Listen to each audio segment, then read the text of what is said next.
आप डिसाइड करिए कि हिंदू खतरे में है या नहीं है, लेकिन हिंदुओं के बच्चों की पढ़ाई जरूर खतरे में है, क्योंकि अगर पढ़ेगा इंडिया तो इन भाजपा के गवारों से सवाल पूछेगा इंडिया, और इनके गवार नेताओं के पास उन सवालों का कोई कथित जवाब नहीं होता, कोई लॉजिकली इनके पास जवाब नहीं होता। संबित पात्रा के पास तो होता है जवाब। संबित पात्रा के पास तो हर एक मुद्दे का जवाब है। उनसे आप ये पूछिए कि 21वीं सदी के भारत में, इस 21st सेंचुरी के हिंदुस्तान के अंदर आज भी हमारे देश के नेता, हमारे देश के पॉलिटिशियन लीडर बात करते हैं हिंदू, मुस्लिम, सिख, ईसाई की, और हमें इसी बात का दर्द है कि क्यों इस देश के अंदर हिंदुस्तानी के ऊपर बात नहीं होती। और आज भी इस देश के अंदर जो आपने देखा, और सबसे बड़ी बात, आप जिस यूपी की बात करते हैं ना, उत्तर प्रदेश की, सुन लीजिए जनाब, आप ही को बता रहा हूँ, जिस उत्तर प्रदेश की आप बात करते हैं ना, उसी उत्तर प्रदेश की ये रिपोर्ट है कि जब इस उत्तर प्रदेश के अंदर एक सफाई कर्मचारी की जॉब के लिए वो निकलती हैं, वैकेंसियाँ निकलती हैं, तो उसके अंदर 60% प्लस PhD होल्डर फॉर्म्स भरते हैं और उनका कुछ भी नहीं होता। तो आप सोचिए, जो PhD होल्डर जैसे व्यक्ति जो वहाँ पर सफाई कर्मचारी की नौकरी के लिए लगते हैं, तो आप सोच लीजिए कि हमारा देश आज कितने पीछे जा रहा है। हमें ऐसा उत्तर प्रदेश नहीं चाहिए जिस उत्तर प्रदेश में दिन रात आपराधिक घटनाएं हों, जिस उत्तर प्रदेश में ना महिलाएं सुरक्षित हों, जिस उत्तर प्रदेश के अंदर ना इस देश का जवान सुरक्षित हो, जिस उत्तर प्रदेश का किसान बॉर्डरों पर धरना दे रहा हो, और वहाँ के उत्तर प्रदेश के मालिक, वहाँ के CM बंगाल में जाकर इलेक्शन कैंपेनिंग करें। तो भैया, ऐसे उत्तर प्रदेश के CM से हम हाथ जोड़ते हैं। मोहित जी, 2014 में चुनाव लड़ा था मोदी जी ने, तो बाकायदा कहा था कि विदेश में जो काला धन है स्विस बैंक में, हम उसको अपने यहाँ लाएंगे और हर व्यक्ति के खाते में 15-15 लाख रुपए आ जाएगा। लेकिन आज की डेट में स्विस बैंक में भारतीय का काला धन और भी ज्यादा हो गया है। क्या मोदी जी ने जो भाषण दिया था वो सिर्फ एक सबूत था? देखिए, मोदी जी की अगर आप बात करते हैं तो मोदी जी की, आपको एक बात बता दूं, मोदी जी के संसदीय क्षेत्र से शुरुआत करते हैं। मोदी जी के संसदीय क्षेत्र बनारस। आज आपको मोदी जी के संसदीय क्षेत्र बनारस जाने के लिए वहां पर आपको पानी में तैर के जाना पड़ेगा, क्योंकि मोदी जी के संसदीय क्षेत्र बनारस में अगर 4 बाल्टी पानी की गिर जाए तो वहां पर बाढ़ आ जाती है। ये हालत मोदी जी के संसदीय क्षेत्र की है, ठीक है। दूसरी बात, मोदी जी के आप कितने वादों की आप बात करेंगे? मोदी जी, प्रधानमंत्री मोदी अगर बंगाल पहुंचते हैं तो वहां पर वेस्ट बंगाल को सोनार बंगाल बनाने की बात, अगर किसान के बीच में जाते हैं तो किसान की बेहतरी की बात करते हैं। एक बात आप मुझे बताइए, आज देश के अंदर कितने % युवा बेरोजगार घूम रहा है? आज देश के अंदर कई हजार लोग सिर्फ भुखमरी के कारण मर रहे हैं। आज भी इस देश के अंदर भुखमरी इतनी ज़्यादा बढ़ चुकी है, पॉल्यूशन और पॉपुलेशन दोनों ही बड़ी समस्या हो चुकी है। और अगर हीरे किसके काम आते हैं आप मुझे बताइए? हीरे आपके गले में नहीं है, मेरे गले में नहीं है, इस देश के किसान खड़े हैं, इनके गले में नहीं है।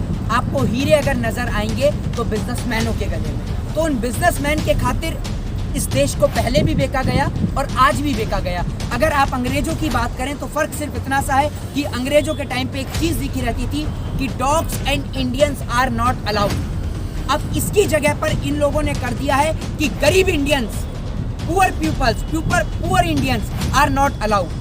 मतलब आज इस देश के अंदर गरीब हिंदुस्तानियों के ऊपर जो ये पूंजीवाद और साम्राज्यवाद की सरकार जो जुल्म कर रही है, इस जुल्म के खिलाफ हमें और आपको मिलजुल कर आवाज उठानी होगी। और आप समझते हैं कि हम सत्ताधारी सरकार से डर जाएंगे, तो ये आपकी गलती है। हम सत्ताधारी सरकार से और सत्ता पक्ष में बैठी सरकार से हरगिज नहीं डरते, क्योंकि हमें इस बात का फर्क नहीं पड़ता कि आज मौजूदा सरकार किसकी है।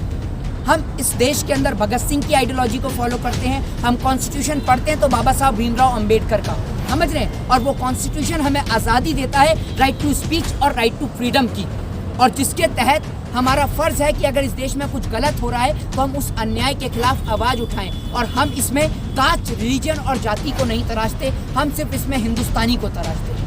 मोहित जी, तमाम आंकड़ों की आप बात कर रहे थे उत्तर प्रदेश की, ये इतने जो होर्डिंग लगे हुए हैं वर्षों से, जो हो ना पाया 4 साल में कर दिखाया, आपको क्या लगता है ये सही नहीं है क्या? हाँ, बिल्कुल, मैंने इस बात से कब मना करा आपकी? मैं इस बात से पूर्ण रूप से सहमत हूँ कि जो काम वर्षों से नहीं हो पाया वो योगी सरकार ने कर दिखाया।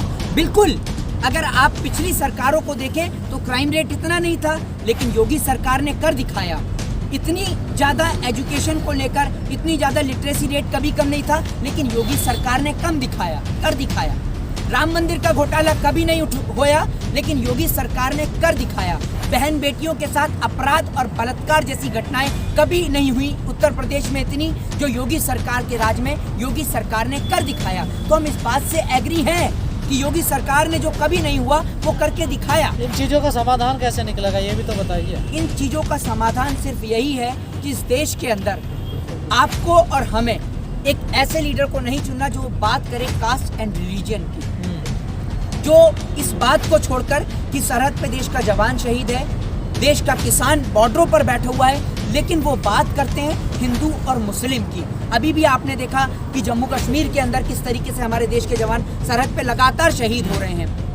तो उसको लेकिन लेकर आपने सरकार कहा बात हमें ही एक नहीं ऐसा कर रही है। लीडर चाहिए जो कास्ट की बात ना करे। जी। भारत में तो मुश्किल है कोई ऐसा नेता मिलता है। देखिए, ऐसा नहीं है कि भारत में मुश्किल है, हाँ। ढूंढने से तो भगवान भी मिल सकते हैं, लेकिन आपकी नीयत पर साफ मिले होनी नहीं ना चाहिए। आज तक।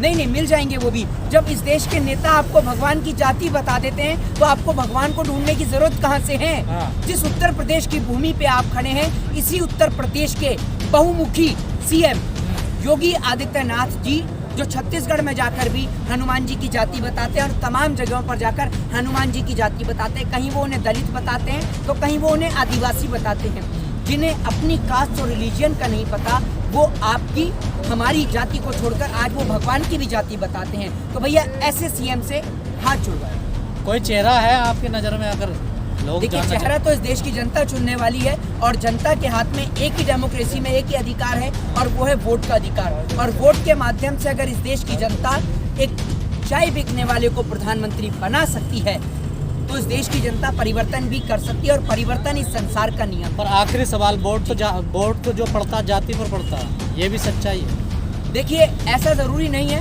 वेस्ट बंगाल में अगर वोट पड़ा तो जाति के नाम पे नहीं पड़ा।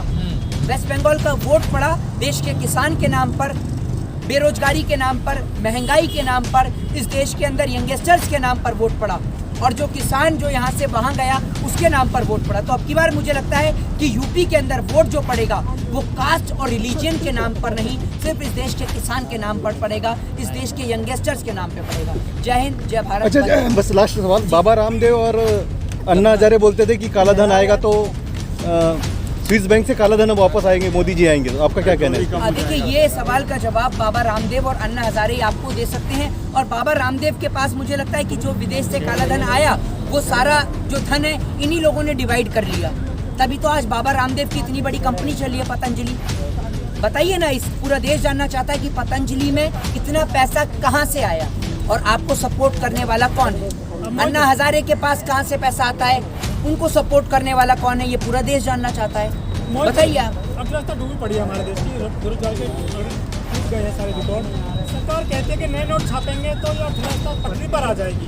कितना सही मानते हैं नए नोट छापने पे आप? देखिए, सरकार की अगर आप बात करें तो सरकार ने तो ये भी कहा था कि जो नोटबंदी है उससे आतंकवाद की कमर टूटेगी। और आप देखते हैं कि आतंकवादी की ऐसे कमर टूटी कि अब आतंकवाद जो है वो गलियों में भी नजर आने लग गए हैं। अभी वो डीएसपी देवेंद्र सिंह का भी पकड़ा जाता है तो कभी जम्मू कश्मीर के अंदर कोई दुर्घटना घटित हो जाती है। तो भाई, आतंकवाद की कमर टूटी चाहे नहीं टूटी, लेकिन इस देश की इकोनॉमी की कमर पूर्ण रूप से टूट चुकी है और आप इकोनॉमी पे अटके हुए पूरे देश की कमर टूट चुकी है।